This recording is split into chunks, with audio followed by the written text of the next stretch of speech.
Hello students, I am Chetan Swaroop, faculty in Mechanical Engineering Department, United College of Engineering and Research. Today I am going to discuss the topic balancing of rotating masses, which is part of Unit 4 from the subject theory of machines. So being a mechanical engineering student, you must have seen several rotating parts of the machinery. When these rotating parts are mounted with uneven distributed mass, there will be vibration and undesired noise. So these vibrations and undesired noise is due to the unbalanced of rotating parts. Therefore, balancing is a very important topic as a mechanical engineering point of view. Balancing can be defined as a process of designing or modifying machinery so that unbalance is reduced. The reduction can be completely done or it can be up to an acceptable level. So to further understand the unbalancing forces, let us consider a shaft which is rotating about its longitudinal axis with an angular velocity omega. Let's say this shaft mounts a weight m at a distance of r, right? So when this is rotating, there will be a centrifugal force acting radially outwards. The value of this force can be written as mr omega square. Fine. Now consider another situation when a flywheel or a pulley is mounted on the rotating shaft.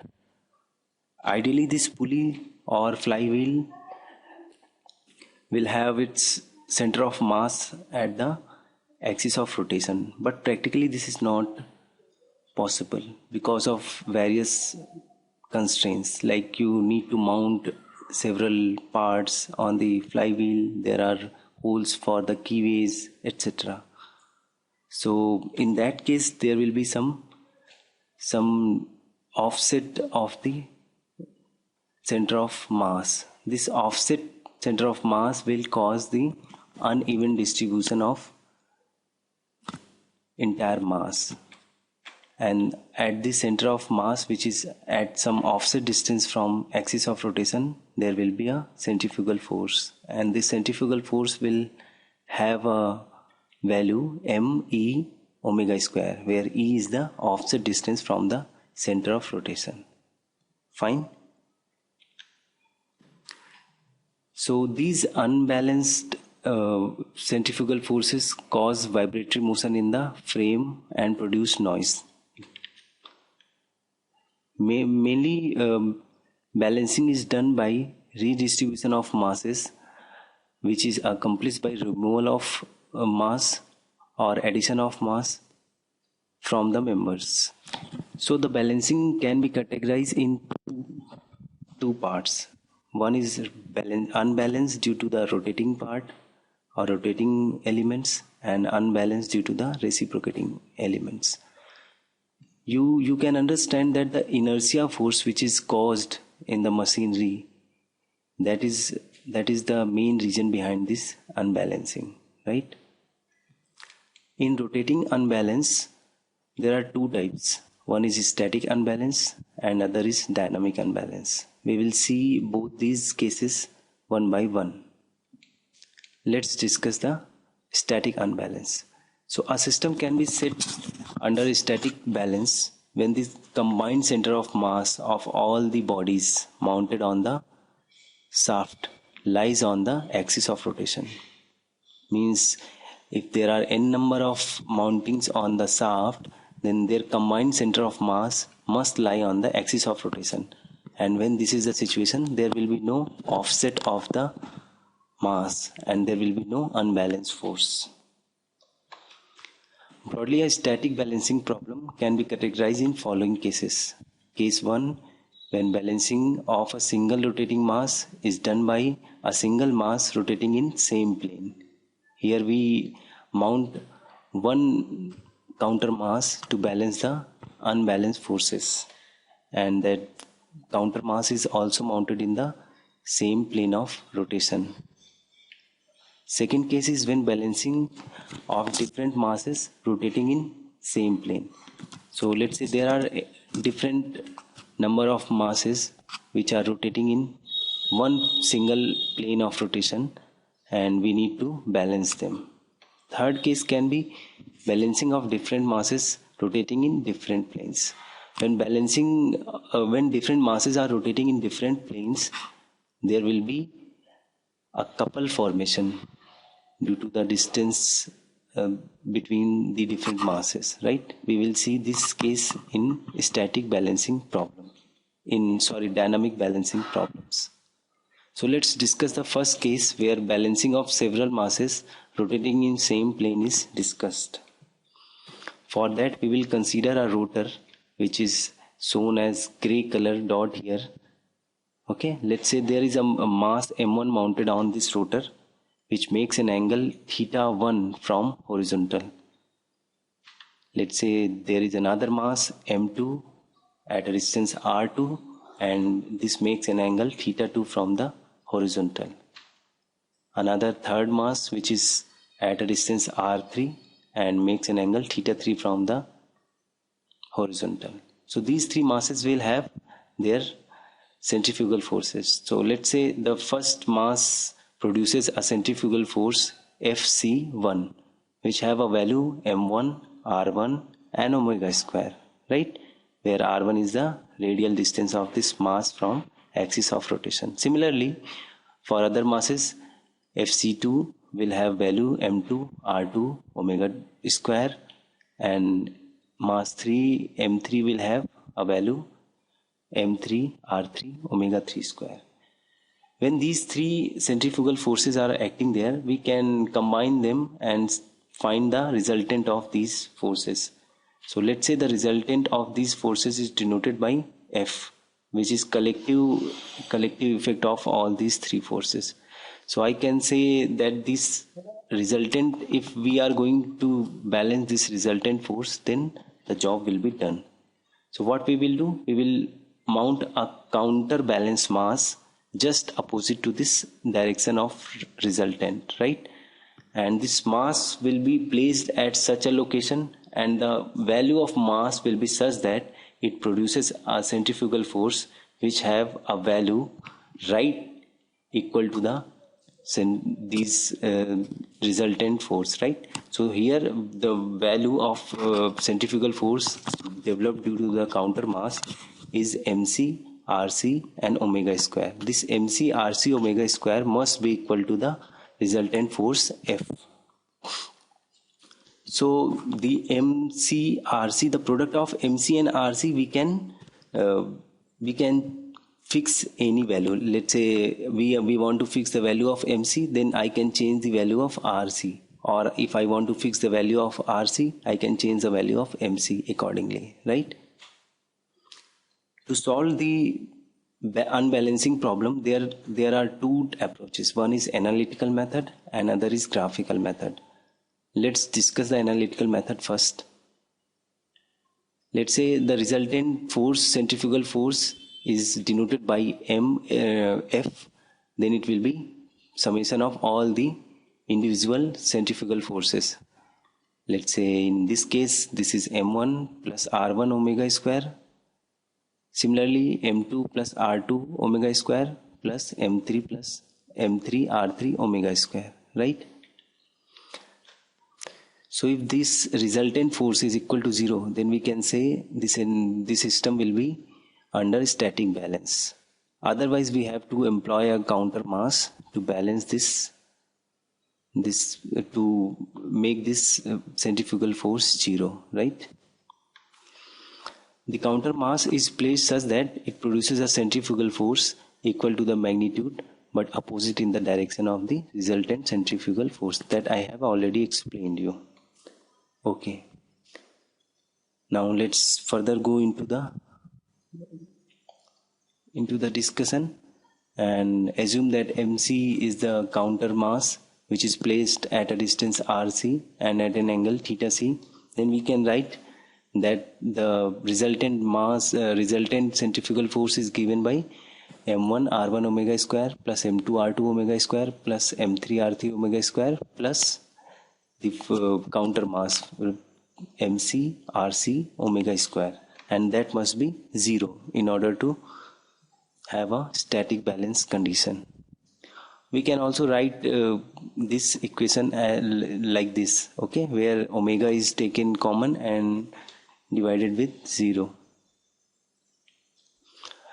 We can also denote this equation as summation of mr plus mcrc, where mr is the summation of all the masses and their radial distance from the axis of rotation. So in the above expression, the magnitude of either mc or rc is selected and the other can be calculated. That I have already explained you. To solve the above equation mathematically, let's divide the forces into its horizontal and vertical components.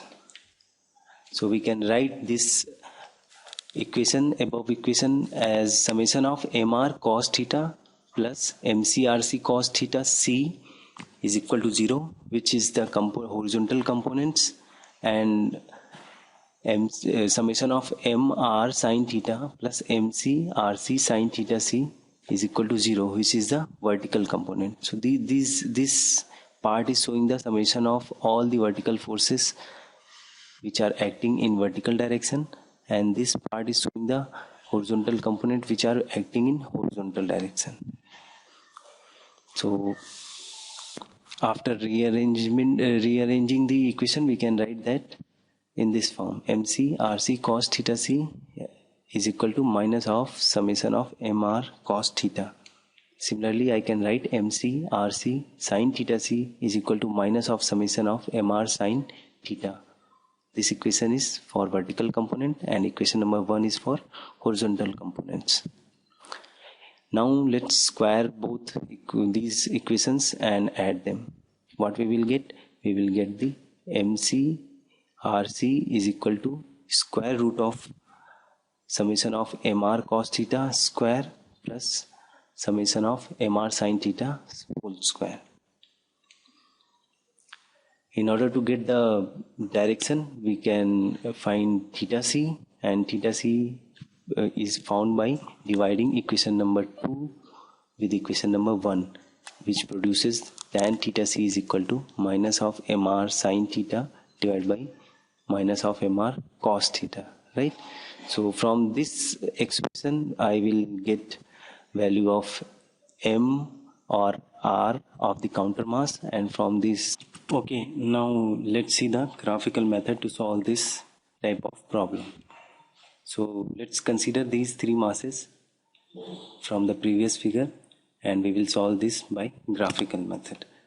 So assuming that mass m1 is producing a force, centrifugal force Fc1 at an angle theta 1, mass m2 is producing a centrifugal force Fc2 at an angle theta 2, and mass m3 is producing a centrifugal force Fc3 at an angle theta 3. So in order to solve this kind of problem graphically, what we do, we draw the magnitude of these forces at some suitable scale and we try to draw a polygon, okay, or do vector summation, and that force polygon will give you the provision to solve the problem by graphical method.